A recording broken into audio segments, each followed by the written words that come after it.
ಮಿತ್ರರೇ ನಮಸ್ಕಾರ. ಮಿತ್ರರೇ, ರಾಜ್ಯ ಬಿಜೆಪಿಯ ಸ್ಥಿತಿಯನ್ನು ನಿಮಗೇನು ವಿವರಿಸಿ ಹೇಳಬೇಕಾಗಿಲ್ಲ. ಅಲ್ಲಿ ಗಬ್ಬೆದ್ದು ನಾರ್ತಾ ಇದೆ. ಏನು ಶಿಸ್ತಿನ ಪಕ್ಷ ಅಂತ ಹೇಳ್ಕೊಳ್ತಾ ಇದ್ರು, ಅಶಿಸ್ತು ತಾಂಡವಾಡ್ತಾ ಇದೆ. ಇಂತಹ ಬಿಜೆಪಿಯಲ್ಲಿ ಸ್ವಲ್ಪ ಸರಿ ಮಾಡಬೇಕು, ಈಗೇನು ಬಂಡಾಯ ಆಗಿದೆ ಅದನ್ನೆಲ್ಲ ಶಮನ ಮಾಡಬೇಕು ಅಂತೇಳಿ ಕೇಂದ್ರ ಹೈಕಮಾಂಡ್ ಸ್ವಲ್ಪ ರಾಜ್ಯದ ಕಡೆಗೆ ಗಮನ ಹರಿಸಿದೆ. ಈ ಜವಾಬ್ದಾರಿಯನ್ನ ಶಿವರಾಜ್ ಸಿಂಗ್ ಚೌಹಾಣ್ ಅವರ ಹೆಗಲಿಗೆ ವಹಿಸಲಾಗಿದೆ. ಅವರಿಗಾಗಲೇ ಒಮ್ಮೆ ಬಂದು ಹೋಗಿದ್ದಾರೆ, ಅವ್ರು ಇನ್ನೊಮ್ಮೆ ಕೂಡ ರಾಜ್ಯಕ್ಕೆ ಬರ್ತಾ ಇದ್ದಾರೆ. ಈ ನಡುವೆ ರಾಜ್ಯದಲ್ಲಿರುವಂತಹ ಭಿನ್ನಮತವನ್ನ ಸರಿ ಮಾಡಬೇಕು ಅಂತೇಳಿ ಮೂವರಿಗೆ ಆ ಜವಾಬ್ದಾರಿಯನ್ನ ಕೊಡಲಾಗಿದೆ. ಒಂದು ಬಸವರಾಜ ಬೊಮ್ಮಾಯಿ, ಇನ್ನೊಂದು ಪ್ರಹ್ಲಾದ್ ಜೋಶಿ, ಹಾಗೆ BL ಸಂತೋಷ್. ಈ ಮೂವರಿಗೆ ಆ ಜವಾಬ್ದಾರಿಯನ್ನ ಕೊಡಲಾಗಿದೆ.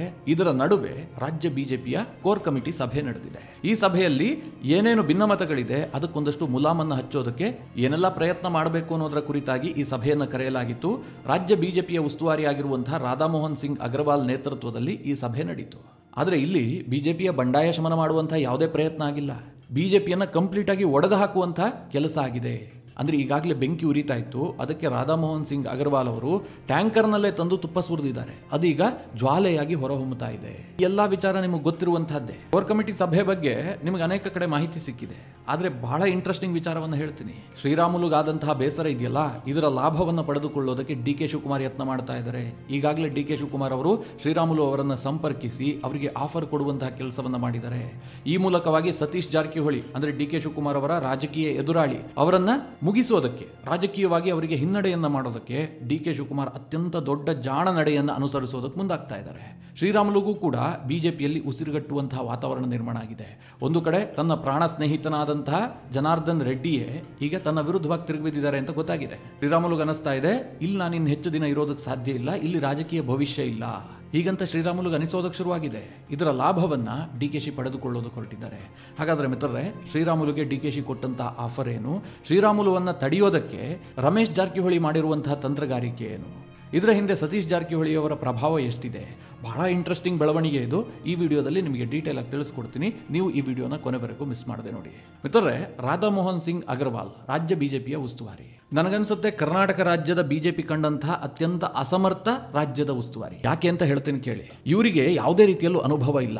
ಇವರು ಉತ್ತರ ಪ್ರದೇಶ ಮೂಲದವರು. ಅಲ್ಲಿದ್ದುಕೊಂಡು ಇವ್ರು ಮಾಡಿದ್ದೇನು ಕೇಳಿದ್ರೆ, ಈಗ ಕರ್ನಾಟಕದಲ್ಲೇನು ಬಂಡಾಯ ಆಗ್ತಾ ಇದೆಯಲ್ಲ, ಅದೇ ರೀತಿಯ ಬಂಡಾಯವನ್ನ ಇವರು ಸಾರಿದ್ರು. ಅಂದ್ರೆ ಉತ್ತರ ಪ್ರದೇಶದ ಮುಖ್ಯಮಂತ್ರಿ ಯೋಗಿ ಆದಿತ್ಯನಾಥ್ ವಿರುದ್ಧವಾಗಿ ನಿರಂತರವಾಗಿ ಬಂಡಾಯ ಮಾಡ್ತಾ ಇದ್ರು. ಯೋಗಿ ಆದಿತ್ಯನಾಥರನ್ನ ಪ್ರಶ್ನೆ ಮಾಡುವಂತಹ ಕೆಲಸ ಮಾಡ್ತಾ ಇದ್ರು. ಇದರಿಂದ ಬಿಜೆಪಿಗೆ ಸಾಕಷ್ಟು ಮುಜುಗರ ಆಗ್ತಾ ಇತ್ತು. ಹೀಗಾಗಿ ನೀವು ಉತ್ತರ ಪ್ರದೇಶದ ರಾಜಕಾರಣದಲ್ಲಿ ಇರೋದು ಬೇಡ, ದೆಹಲಿಗೆ ಬನ್ನಿ, ಪಕ್ಷದ ಸಂಘಟನೆಯಲ್ಲಿ ಭಾಗಿಯಾಗಿ ಅಂತ ಈ ರಾಧಾಮೋಹನ್ ಸಿಂಗ್ ಅಗರ್ವಾಲ್ರನ್ನ ದೆಹಲಿಗೆ ಶಿಫ್ಟ್ ಮಾಡಲಾಯಿತು. ದೆಹಲಿಗೆ ಬಂದ ನಂತರ ಇವರಿಗೆ ಕರ್ನಾಟಕದ ಉಸ್ತುವಾರಿ ಸಿಕ್ತು. ಮಿತ್ರರೇ, ಇವರು ಯಾವುದೇ ರೀತಿಯಲ್ಲೂ ಸ್ಥಾನಮಾನವನ್ನ ಅಲ್ಲಿವರೆಗೆ ಕಂಡವರೇ ಅಲ್ಲ. ಇವರು ಯಾವುದೇ ಚುನಾವಣೆಯನ್ನು ಗೆದ್ದಿಲ್ಲ, ಏನೂ ಆಗಿಲ್ಲ. ಇವರಿಗೆ ಕರ್ನಾಟಕದಂತಹ ಪ್ರಮುಖ ರಾಜ್ಯದ ಉಸ್ತುವಾರಿಯನ್ನ ಬಿಜೆಪಿ ನಾಯಕರು ಕೊಟ್ಟರು. ಇದು ಅತ್ಯಂತ ಮೂರ್ಖತನದ ನಿರ್ಧಾರ. ಯಾಕೆ ಗೊತ್ತಾ?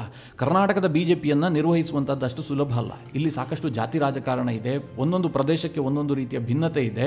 ಇಲ್ಲಿ ನಾಯಕರ ನಡುವೆ ಬಹಳ ತಿಕ್ಕಾಟಗಳಿದೆ. ಇಂತಹ ಸಂದರ್ಭದಲ್ಲಿ ಅತ್ಯಂತ ಸಮರ್ಥವಾದಂತಹ ಸೀನಿಯರ್ ಲೀಡರ್ಸ್ ಅನ್ನ ಇಲ್ಲಿ ತಂದು ಬಿಡಬೇಕಾಗಿತ್ತು.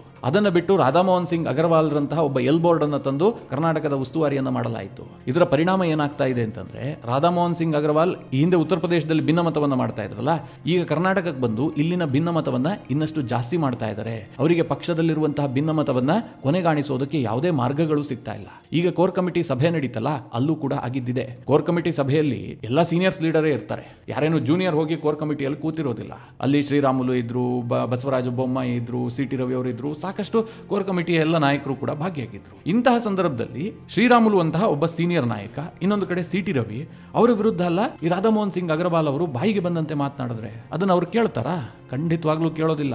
ಹಿಂದೆ ಬಂಗಾರಪ್ಪನವರು ಒಮ್ಮೆ ಕೋರ್ ಕಮಿಟಿ ಸಭೆ ನಡೆಯುವಂತಹ ಸಂದರ್ಭದಲ್ಲಿ ದೆಹಲಿಯಿಂದ ಬಂದ ನಾಯಕರು ಏನೋ ಪ್ರಶ್ನೆ ಮಾಡಿದ್ರಂತೆ. ಅದಕ್ಕೆ ಬಂಗಾರಪ್ಪನವರು ಸಿಟ್ಟಿಗೆದ್ದು, ನೀನು ಬಚ್ಚ ಇದೆಯಾ, ನನ್ನ ಬಗ್ಗೆ ಎಲ್ಲ ಮಾತನಾಡಬೇಡ ಅಂತ ಜೋರಾಗಿ ಮಾತನಾಡಿದ್ರಂತೆ. ಅಂದ್ರೆ ಈ ದೆಹಲಿಯಿಂದ ಬಂದ ನಾಯಕರಿಗೆಲ್ಲ ರಾಜ್ಯದಲ್ಲಿ ಮರ್ಯಾದೆ ಸಿಗುತ್ತೆ ಅಂತೇನಿಲ್ಲ. ಕರ್ನಾಟಕದಲ್ಲಿ ಆ ಸಂಪ್ರದಾಯವೇ ಇಲ್ಲ. ಯಾವುದೇ ಪಕ್ಷ ಬೇಕಾದ್ರಾಗಿರ್ಲಿ, ದೆಹಲಿಯಿಂದ ಬಂದಂತವರು ಹದ್ದು ಮೀರಿ ವರ್ತಿಸಿದ್ರೆ ಅವರಿಗೆ ಬುದ್ಧಿ ಕಲಿಸುವಂತಹ ಕೆಲಸವನ್ನ ಮಾಡೇ ಮಾಡ್ತಾರೆ. ಈಗ ಬಿಜೆಪಿಯಲ್ಲೂ ಕೂಡ ರಾಧಾಮೋಹನ್ ಸಿಂಗ್ ಅಗರ್ವಾಲ್ ವಿರುದ್ಧ ದೊಡ್ಡ ಮಟ್ಟದಲ್ಲಿ ಆಕ್ರೋಶ ವ್ಯಕ್ತವಾಗ್ತಾ ಇದೆ. ಯಾಕಂದ್ರೆ ಮೊದಲನೇದಾಗಿ ಅವರು CT ರವಿ ಅವರನ್ನ ಕೆಣಕಿದ್ರು. CT ರವಿಗೆ ಏನ್ ಹೇಳಿದ್ರು? ನಿಮಗೆ ವಿಜಯೇಂದ್ರನ್ ಕಂಡ್ರಾಗಲ್ಲ, ನೀವು ಪರಿಷತ್ನ ವಿರೋಧ ಪಕ್ಷದ ನಾಯಕನಾಗಬೇಕು ಅಂತ ಪ್ರಯತ್ನ ಮಾಡ್ತಾ ಇದ್ರಿ, ನಿಮ್ಮನ್ನ ನಾವು ಪರಿಷತ್ನ ಸದಸ್ಯರನ್ನ ಮಾಡಿದ್ದೇ ಹೆಚ್ಚು, ಅಂತಹದ್ರಲ್ಲಿ ನೀವು ಈ ಪ್ರಯತ್ನವನ್ನ ಮಾಡಿದ್ರೆ ನಿಮಗೆ ಸಿಕ್ಕಿಲ್ಲ ಅಂತ ಈಗ ಸಿಟ್ಟು. ಈ ಕಾರಣದಿಂದಾಗಿ ನೀವು ಏನೇನೋ ಮಾತನಾಡ್ತಾ ಇದ್ರಿ. ಅದಕ್ಕೂ ಮುಂದುವರೆದು ನೀವು ಉತ್ತರ ಪ್ರದೇಶದ ಮುಖ್ಯಮಂತ್ರಿ ಯೋಗಿ ಆದಿತ್ಯನಾಥರನ್ನ ಮುಂದಿನ ಪ್ರಧಾನಮಂತ್ರಿ ಅಂತೆಲ್ಲ ಹೇಳಿದ್ರಿ. ಇದೆಲ್ಲ ಸರಿನಾ ಅಂತೇಳಿ ಬಹಳ ಜೋರಾದ ಧ್ವನಿಯಲ್ಲೇ ಮಾತನಾಡ್ತಾರೆ. ಯಾರ ವಿರುದ್ಧ? CT ರವಿಯವರ ವಿರುದ್ಧ.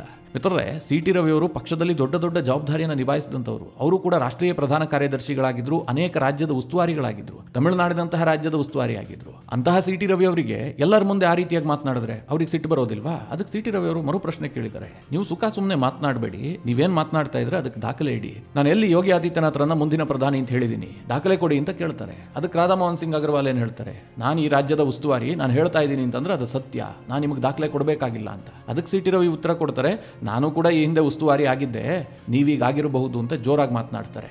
ಅನಂತರ ಕೆಲವರು ಮಧ್ಯಪ್ರವೇಶ ಮಾಡಿ ಆ ಮಾತನ್ನು ಅಲ್ಲಿಗೆ ತಣ್ಣಗೆ ಮಾಡುವಂತಹ ಕೆಲಸವನ್ನ ಮಾಡಿದ್ರು ಅಂತ ಬಿಜೆಪಿಯ ಕೋರ್ ಕಮಿಟಿಯಲ್ಲಿ ಭಾಗಿಯಾದಂಥವರು ಮಾಹಿತಿ ಕೊಡ್ತಾ ಇದ್ದಾರೆ.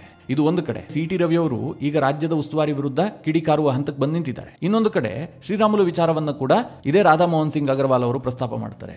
ನಾವು ಸಂಡೂರಲ್ಲಿ ಸೋಲೋದಕ್ಕೆ ನೀವೇ ಕಾರಣ, ನೀವು ಸರಿಯಾಗಿ ಕೆಲಸ ಮಾಡಿಲ್ಲ, ಹಾಗೆ ಹೀಗೆ ಅಂತ ಮಾತನಾಡ್ಬಿಡ್ತಾರೆ. ಇದು ಶ್ರೀರಾಮುಲು ಅವರನ್ನ ಕೆರಳಿಸಿ ಬಿಡುತ್ತೆ. ಯಾಕೆಂದ್ರೆ ಬಳ್ಳಾರಿಯಲ್ಲಿ ಬೇರೆದೇ ಒಂದು ರಾಜಕಾರಣ ಆಗ್ತಾ ಇದೆ. ಅದರ ಸೂಕ್ಷ್ಮತೆ ರಾಧಾ ಮೋಹನ್ ಸಿಂಗ್ ಅಗರ್ವಾಲ್ಗೆ ಇಲ್ಲ. ಅದರ ಯಾವುದೇ ಮಾಹಿತಿ ಇಲ್ಲದೆ ಶ್ರೀರಾಮುಲು ಅವರನ್ನ ತರಾಟೆಗೆ ತೆಗೆದುಕೊಂಡಿದ್ದು ಶ್ರೀರಾಮುಲು ಅವರಿಗೆ ಕಸಿಬಿಸಿ ಉಂಟು ಮಾಡುತ್ತೆ. ತಕ್ಷಣ ಅವರು ಕೂಡ ಕೋಪಗೊಳ್ತಾರೆ, ಸಾಕಷ್ಟು ಮಾತನಾಡೋದಕ್ಕೆ ಮುಂದಾಗ್ತಾರೆ. ಆದರೆ ಶ್ರೀರಾಮುಲುಗೆ ತನ್ನ ಭಾವನೆಗಳನ್ನು ಕಂಟ್ರೋಲ್ ಮಾಡೋದಕ್ಕಾಗೋದಿಲ್ಲ. ಅದೀಗ ಎಷ್ಟರ ಮಟ್ಟಿಗೆ ಹೋಗಿದೆ ಅಂತಂದ್ರೆ ಶ್ರೀರಾಮುಲು ಪಕ್ಷ ಬಿಡೋದಕ್ಕೆ ಯೋಚನೆ ಮಾಡ್ತಾ ಇದ್ದಾರೆ. ಅದರ ಜೊತೆಗೆ ಶ್ರೀರಾಮುಲುಗೆ ಕಾಂಗ್ರೆಸ್ ಪಕ್ಷದಿಂದ ಒಂದು ಆಫರ್ ಕೂಡ ಬಂದಿದೆ. ಸ್ವತಃ ಡಿ ಕೆ ಶಿವಕುಮಾರ್ ಇಂದ ಆಫರ್ ಬಂದಿದೆ. ಇಲ್ಲಿ ಮಿತ್ರರೇ, ಡಿ ಕೆ ಶಿವಕುಮಾರ್ ಕೊಟ್ಟಂತ ಆಫರ್ ಅನ್ನ ಹೇಳೋದಕ್ಕೆ ಮುಂಚೆ ಶ್ರೀರಾಮುಲುಗೆ ಯಾಕೆ ಸಿಟ್ಟು ಬಂತು? ಸಂಡೂರಿನ ಸೋಲಿಗೆ ನೀವು ಕಾರಣ ಅಂತ ರಾಧಾ ಮೋಹನ್ ಸಿಂಗ್ ಅಗರ್ವಾಲ್ ಹೇಳುತ್ತಿದ್ದಂತೆ ಶ್ರೀರಾಮುಲು ಅಷ್ಟೊಂದು ಕೋಪಗೊಳ್ಳೋದಕ್ಕೆ ಏನು ಕಾರಣ? ಆ ಬಳ್ಳಾರಿಯಲ್ಲಿ ಆಗ್ತಿರುವಂತಹ ರಾಜಕಾರಣ ಏನು? ಅದನ್ನು ಸೂಕ್ಷ್ಮವಾಗಿ ಹೇಳ್ತೀನಿ, ಇಲ್ಲದೆ ಹೋದ್ರೆ ನಿಮಗೆ ಯಾವುದು ಅರ್ಥ ಆಗೋದಿಲ್ಲ. ನಿಮಗೆಲ್ಲ ಗೊತ್ತಿರುವ ಹಾಗೆ ಶ್ರೀರಾಮುಲು ಅವರು ಕಳೆದ 3 ದಶಕದಿಂದ ಬಿಜೆಪಿಯಲ್ಲಿ ಆಕ್ಟಿವ್ ಆಗಿದ್ದಾರೆ. ಅವರನ್ನು ಸೋಲಿಲ್ಲದ ಸರದಾರ ಅಂತ ಕರೆಯಲಾಗ್ತಾ ಇತ್ತು. ಆದರೆ 2023ರ ಚುನಾವಣೆಯಲ್ಲಿ ಅವರು ಸೋತ್ ಹೋದ್ರು. ಅನಂತರ ಲೋಕಸಭಾ ಚುನಾವಣೆಯಲ್ಲೂ ಕೂಡ ಅವರು ಸೋತಿದ್ದಾರೆ. ಈಗ ಸದ್ಯ ಶ್ರೀರಾಮುಲು ಅವರಿಗೆ ಬಹಳ ಒತ್ತಡ ಎದುರಾಗಿದೆ. ಎರಡೆರಡು ಚುನಾವಣೆಯಲ್ಲಿ ಅವರು ಸೋತ್ ಹೋಗಿ ಬಿಜೆಪಿಯಲ್ಲಿ ಒಂದು ಹಂತಕ್ಕೆ ಮೂಲೆ ಗುಂಪಾಗುವಂತಹ ಲಕ್ಷಣಗಳು ಕಾಣ್ತಾ ಇದೆ. ಹೀಗಾಗಿ ಶ್ರೀರಾಮುಲು ಅವರು ಮುಂದೆ ಯಾವ ಕ್ಷೇತ್ರದಲ್ಲಿ ಸ್ಪರ್ಧೆ ಮಾಡಬೇಕು ಅಂತ ಯೋಚನೆ ಮಾಡ್ತಾ ಇದ್ದಾರೆ. ಅದಕ್ಕೋಸ್ಕರವಾಗಿ ಅವರು ಕೂಡ್ಲಿಗಿಯನ್ನ ಆಯ್ಕೆ ಮಾಡ್ಕೊಂಡಿದ್ದಾರೆ ಎನ್ನುವಂತ ಸುದ್ದಿ ಇದೆ. ಕೂಡ್ಲಿಗಿ ಯಾಕೆ ಕೇಳಿದ್ರೆ, ಈ ಹಿಂದೆ ಬಿಜೆಪಿ ಗೆದ್ದಿತ್ತು, ಬಿಜೆಪಿಗೆ ಅಲ್ಲೊಂದು ಸ್ವಲ್ಪ ಸಾಮರ್ಥ್ಯವೂ ಕೂಡ ಇದೆ, ಜೊತೆಗೆ ಅಲ್ಲಿ ಹೋಗಿ ಸಂಘಟನೆಯನ್ನ ಸ್ಥಾಪಿಸಿದ್ದೆ ಆದ್ರೆ ಶ್ರೀರಾಮುಲು ಗೆಲ್ಲಬಹುದು ಅಂತ ಅನಿಸ್ತಾ ಇದೆ. ಆದ್ರೆ ಇದಕ್ಕೆ ಅಲ್ಲಿ ಸ್ಥಳೀಯರ ವಿರೋಧ ಇದೆ. ಯಾರ ವಿರೋಧ ಕೇಳಿದ್ರೆ ಬಂಗಾರು ಹನುಮಂತು. ಈ ಬಾರಿ ಸಂಡೂರು ಬೈ ಎಲೆಕ್ಷನ್ ನಲ್ಲಿ ಸ್ಪರ್ಧೆ ಮಾಡಿದ್ರಲ್ಲ, ಅದೇ ಬಂಗಾರು ಹನುಮಂತು ಅವರು ಕೂಡ್ಲಿಗಿಯ ಮೇಲೆ ಕಣ್ಣಿಟ್ಕೊಂಡಿದ್ದಾರೆ. ಯಾಕೆಂದ್ರೆ ಅವರ ಸ್ವಂತ ಕ್ಷೇತ್ರ. ಈಗ ಶ್ರೀರಾಮುಲು ಕೂಡ್ಲಿಗಿಗೆ ಬಂದು ಅಲ್ಲಿ ಮನೆ ಮಾಡಿ ಪಕ್ಷ ಸಂಘಟಿಸೋದಕ್ಕೆ ಮುಂದಾಗಿದ್ದೆ ಆದ್ರೆ ನನ್ನ ರಾಜಕೀಯಕ್ಕೆ ತೊಂದರೆ ಆಗುತ್ತೆ ಅಂತ ಬಂಗಾರು ಹನುಮಂತು ಅನಿಸ್ತಾ ಇದೆ. ಈ ಬಂಗಾರು ಹನುಮಂತು ರೆಡ್ಡಿ ಅವರ ಆಪ್ತ. ಈಗಾಗಲೇ ಬಂಗಾರು ಹನುಮಂತು ಕೂಡ್ಲಿಗಿಗೆ ಹೋಗಿ ಅಲ್ಲೊಂದು ಸಭೆಯನ್ನ ಮಾಡಿ ಯಾವ ಕಾರಣಕ್ಕೂ ಕೂಡ ಶ್ರೀರಾಮುಲು ಇಲ್ಲಿಗೆ ಬರದಂತೆ ತಡಿಬೇಕು, ರೆಡ್ಡಿ ಅವರು 26ನೇ ತಾರೀಕು ಇಲ್ಲಿಗೆ ಬರ್ತಾರೆ, ನಿಮ್ ಜೊತೆಗೆಲ್ಲ ಮಾತನಾಡ್ತಾರೆ, ನಾವೇನೇನ್ ಮಾಡಬೇಕು ಅಂತ ರೆಡ್ಡಿ ಅವರು ನಮಗೆ ಡೈರೆಕ್ಷನ್ ಕೊಡ್ತಾರೆ, ಆ ಪ್ರಕಾರವಾಗಿ ನಾವು ನಡೆದುಕೊಳ್ಬೇಕು. ಮುಂದೆ ಈ ಮೀಸಲು ಕ್ಷೇತ್ರದಲ್ಲಿ ಏನೇ ಬದಲಾವಣೆ ಆಗಬಹುದು. ಸದ್ಯ ಕೂಡ್ಲಿಗಿ ಎಸ್ಟಿ ಕ್ಷೇತ್ರದಲ್ಲಿ ಇರಬಹುದು, ಮುಂದೆ ಇದು ಬದಲಾದರೂ ಕೂಡ ನಾವೇನ್ ಡಿಮ್ಯಾಂಡ್ ಇಡಬೇಕು, ಸ್ಥಳೀಯರಿಗೆ ಅವಕಾಶವನ್ನು ಕೊಡಬೇಕು, ಸ್ಥಳೀಯ ಅಭ್ಯರ್ಥಿಗಳೇ ಕೂಡ್ಲಿಗಿಯಲ್ಲಿ ಸ್ಪರ್ಧೆ ಮಾಡಬೇಕು ಅಂತ ನಾವು ಡಿಮ್ಯಾಂಡ್ ಇಡಬೇಕು. ಆ ರೀತಿಯಾಗಿ ಹೋರಾಟವನ್ನು ರೂಪಿಸಬೇಕು, ಶ್ರೀರಾಮುಲು ಅವರನ್ನು ತಡಿಬೇಕು ಅಂತ ಒಂದು ಓಪನ್ ಮೀಟಿಂಗ್ ಮಾಡಿ ಚರ್ಚೆ ಮಾಡಿದ್ದಾರೆ. ಯಾರು? ಬಂಗಾರು ಹನುಮಂತು ಅವರು. ಇದು ಶ್ರೀರಾಮುಲು ಗೊತ್ತಾಗಿದೆ. ಇದನ್ನ ಬಹಳ ವೈಯಕ್ತಿಕವಾಗಿ ತೆಗೆದುಕೊಂಡಂತಹ ಶ್ರೀರಾಮುಲು ನನ್ನ ವಿರುದ್ಧವಾಗಿ ಪಕ್ಷದಲ್ಲಿ ಒಗ್ಗೂಡುವಂತಹ ಕೆಲಸ ಆಗ್ತಾ ಇದೆ, ರೆಡ್ಡಿ ಇದರ ನೇತೃತ್ವವನ್ನು ವಹಿಸಿಕೊಂಡಿದ್ದಾರೆ, ನನ್ನ ಸಹಾಯಕ್ಕೆ ಈಗ ವಿಜೇಂದ್ರ ಕೂಡ ಬರ್ತಾ ಇಲ್ಲ, ಹೀಗಂತ ಶ್ರೀರಾಮುಲು ಅನಿಸೋದಕ್ಕೆ ಶುರುವಾಗಿದೆ. ಸಂಡೂರಲ್ಲಿ ಈ ಬಾರಿ ಶ್ರೀರಾಮುಲು ಒಂದಷ್ಟು ಕೆಲಸ ಮಾಡಿದ್ದಾರೆ, ವಿಜೇಂದ್ರ ಜೊತೆಗೆ ಕೆಲಸ ಮಾಡಿದ್ದಾರೆ. ಹೀಗಿದ್ರೂ ಕೂಡ ಕೋರ್ ಕಮಿಟಿ ಸಭೆಯಲ್ಲಿ ಈ ವಿಚಾರ ಪ್ರಸ್ತಾಪ ಆದಂತಹ ಸಂದರ್ಭದಲ್ಲಿ ರಾಮುಲು ಅವರನ್ನ ರಕ್ಷಿಸುವಂತಹ ಕೆಲಸವನ್ನ ವಿಜೇಂದ್ರ ಮಾಡಿಲ್ಲ. ಇದು ಕೂಡ ರಾಮುಲು ಅವರ ಸಿಟ್ಟಿಗೆ ಕಾರಣ ಆಗಿದೆ. ಹೀಗಾಗಿ ಯಾವಾಗ ಕೋರ್ ಕಮಿಟಿ ಸಭೆ ಮುಕ್ತಾಯ ಆಗಿ ರಾಮುಲು ಅವರು ಹೊರಗೆ ಬಂದ್ರು, ತಕ್ಷಣ ಸಿ ಟಿ ರವಿ ಅವರು ರಾಮುಲು ಜೊತೆಗೆ ಬಂದ್ರು. ಹಾಗೆ ವಿಜೇಂದ್ರ ಕೂಡ ರಾಮುಲು ಜೊತೆಗೆ ಮಾತನಾಡಿಸುವಂತಹ ಪ್ರಯತ್ನ ಮಾಡಿದ್ರು. ಏನಂತ, ನೀವು ಯಾವ ಕಾರಣಕ್ಕೂ ಕೂಡ ಮಾಧ್ಯಮದ ಮುಂದೆ ಸ್ಟೇಟ್ಮೆಂಟ್ ಕೊಡಬಾರದು, ಇದನ್ನು ಇಲ್ಲಿಗೆ ಬಿಟ್ಟು ಬಿಡಿ, ಮುಂದೆ ಚರ್ಚೆ ಮಾಡೋಣ ಅಂತ ಹೇಳಿದ್ರು. ಆದ್ರೂ ರಾಮುಲುಗಿದು ತಡಿಲಿಲ್ಲ. ಬಿಜೆಪಿಯ ಇತಿಹಾಸದಲ್ಲೇ ಮೊಟ್ಟ ಮೊದಲ ಬಾರಿಗೆ ಕೋರ್ ಕಮಿಟಿಯಲ್ಲಿ ನಡೆದಂತಹ ವಿಚಾರವನ್ನ ಕೋರ್ ಕಮಿಟಿಯ ಒಬ್ಬ ಪ್ರಭಾವಿ ಸದಸ್ಯನೇ ಆ ಮಾಹಿತಿಯನ್ನ ಮಾಧ್ಯಮದ ಮುಂದೆ ಹಂಚಿಕೊಂಡಿದ್ದಾರೆ. ಮಾಧ್ಯಮದಲ್ಲಿ ಡೈರೆಕ್ಟ್ ಮಾತನಾಡ್ಬಿಟ್ರು, ಹಿಂಗೆ ಆಯ್ತು, ನಾನು ಈ ರೀತಿಯಾಗಿ ಉತ್ತರ ಕೊಟ್ಟೆ, ಎಲ್ಲದನ್ನ ರಾಮುಲು ಬಹಿರಂಗವಾಗಿ ಹೇಳಿಕೆ ಕೊಟ್ಟಿದ್ದಾರೆ. ಇದು ಬಿಜೆಪಿಗೆ ದೊಡ್ಡ ಮುಜುಗರವನ್ನು ತಂದಿಟ್ಟಿದೆ. ಇದೆಲ್ಲ ಬಿಜೆಪಿಯಲ್ಲಿ ಆದಂತಹ ಡೆವಲಪ್ಮೆಂಟ್. ಇದಕ್ಕೋಸ್ಕರವಾಗಿ ಕಾಯ್ತಿದ್ದಂತಹ ಡಿ ಕೆ ಶಿವಕುಮಾರ್ ತಕ್ಷಣ ರಾಮುಲು ಅವರನ್ನ ಸಂಪರ್ಕ ಮಾಡಿದ್ದಾರೆ. ಆದರೆ ಕಾಂಗ್ರೆಸ್ನ ಇನ್ನೊಂದು ಮಾಹಿತಿಯ ಪ್ರಕಾರ ಶ್ರೀರಾಮುಲು ಅವರನ್ನ ಈ ಹಿಂದೆಯೇ ಡಿ ಕೆ ಶಿವಕುಮಾರ್ ಅವರು ಸಂಪರ್ಕ ಮಾಡಿದ್ರು. ಯಾವಾಗ ಬೆಳಗಾವಿ ರಾಜಕಾರಣದಲ್ಲಿ ಸತೀಶ್ ಜಾರಕಿಹೊಳಿ ತೀರಾ ಆಕ್ಟಿವ್ ಆದ್ರೋ, ಡಿ ಕೆ ಶಿವಕುಮಾರ್ಗೆ ಎಲ್ಲ ವಿಧವಾಗಿ ಬ್ರೇಕ್ ಹಾಕೋದಕ್ಕೆ ಸತೀಶ್ ಜಾರಕಿಹೊಳಿ ಯತ್ನ ಮಾಡೋದಕ್ಕೆ ಶುರು ಮಾಡಿದ್ರು. ಆಗ ಸತೀಶ್ ಜಾರಕಿಹೊಳಿ ಅವರಿಗೆ ಚೆಕ್ ಮೇಟ್ ಕೊಡೋದಕ್ಕೋಸ್ಕರವಾಗಿ ಶ್ರೀರಾಮುಲು ಅವರನ್ನ ಪಕ್ಷಕ್ಕೆ ಕರೆತರಬೇಕು ಅಂತ ಡಿ ಕೆ ಶಿವಕುಮಾರ್ ಯತ್ನ ಆರಂಭಿಸಿದ್ದಾರೆ. ಹೀಗಂತ ಕಾಂಗ್ರೆಸ್ ಮೂಲಗಳೇ ಹೇಳ್ತಾ ಇದ್ದಾವೆ. ಯಾಕೆ ಇದು ಇಂಪಾರ್ಟೆಂಟ್ ಆಗುತ್ತೆ? ಸೋತಂತಹ ಶ್ರೀರಾಮುಲುಗೆ ಕಾಂಗ್ರೆಸ್ ಯಾಕೆ ಮಣೆ ಹಾಕತ್ತೆ, ಡಿ ಕೆ ಶಿವಕುಮಾರ್ಗೆ ರಾಮುಲು ಬಂದ್ರೆ ಯಾಕೆ ಶಕ್ತಿ ಬರುತ್ತೆ, ಇದೇ ಇರುವಂತಹ ಇಂಟ್ರೆಸ್ಟಿಂಗ್ ವಿಚಾರ. ಇವತ್ತು ಡಿ ಕೆ ಶಿವಕುಮಾರ್ ಅವರು ಮುಖ್ಯಮಂತ್ರಿ ಗಾದಿಯ ಕನಸು ಕಾಣ್ತಾ ಇದ್ದಾರೆ. ಆದರೆ ಅವರಿಗೆ ಪ್ರಬಲವಾದಂತಹ ಎದುರಾಳಿ ಯಾರು, ಇರುವಂತಹ ಅಡೆತಡೆ ಯಾರು? ಸತೀಶ್ ಜಾರಕಿಹೊಳಿ. ಸತೀಶ್ ಜಾರಕಿಹೊಳಿ ವಾಲ್ಮೀಕಿ ಸಮುದಾಯದ ನಾಯಕ, ಅಂದ್ರೆ ಎಸ್ ಟಿ ಕಮ್ಯುನಿಟಿಗೆ ಸೇರುವಂತಹ ನಾಯಕ.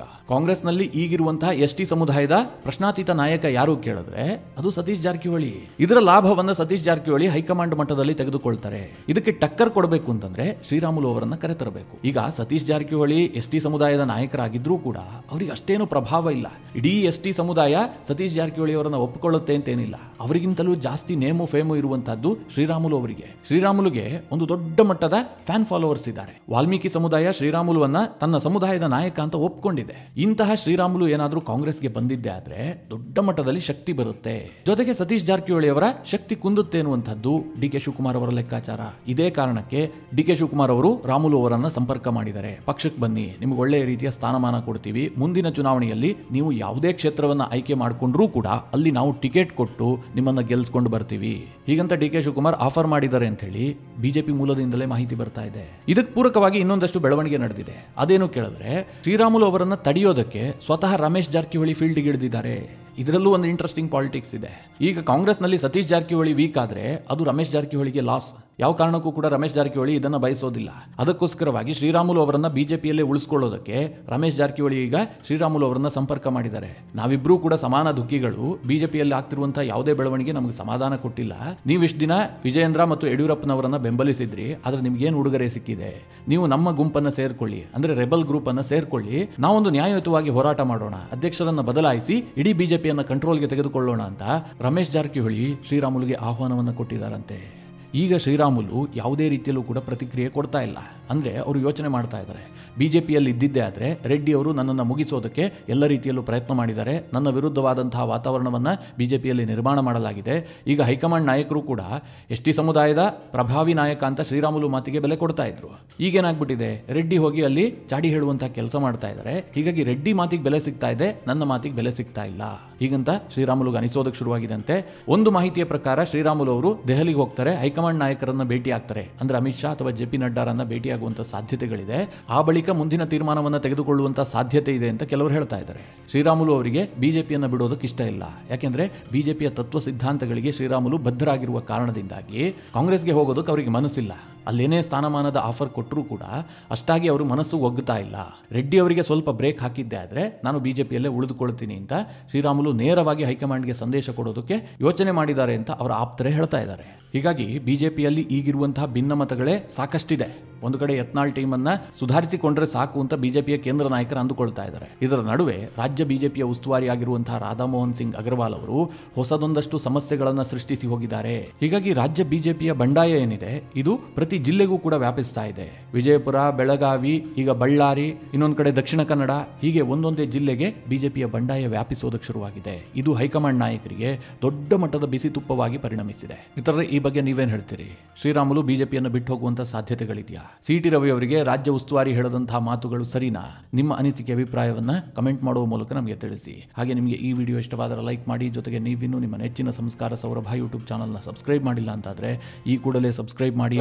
ಮುಂದಿನ ಎಲ್ಲ ಅಪ್ಡೇಟ್ಗಳ ನೋಟಿಫಿಕೇಶನ್ಗಾಗಿ ಬೆಲ್ ಐಕಾನ್ ಒತ್ತಿ.